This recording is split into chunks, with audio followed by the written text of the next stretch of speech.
节目一开始，先来关心检方昨昏是以被告的身份约谈会计师段木正，还有木科公司的负责人李文官。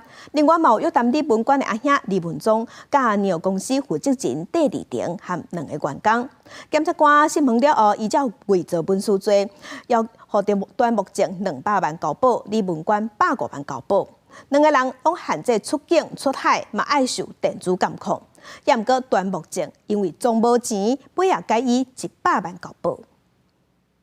北检指挥调查局北基站分做7路去木科、视录、鸟公司，也有负责人李文官、戴立庭在所在，段木正会计师事务所等7个所在进行搜查，并且调出相关的单据。检调以被告的身份约谈李文官加段木正。李文官的大兄李文忠在总统大选期间担任郭文铁竞选办公室的财务总管，伊甲戴立庭一个公司的员工等4个人是以证人的身份被约谈。负责承办竞选活动甲演唱会的视录公司也有鸟行销负责人戴立庭，暗时以证人的身份到北检复讯，全程拢无讲话。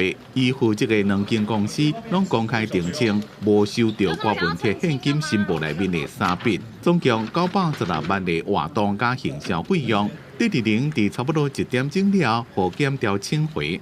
14项也有一位段木正姓陈的助理也被约谈。相关人员伫咧移送北检了，检察官透明侦讯。记者综合报道。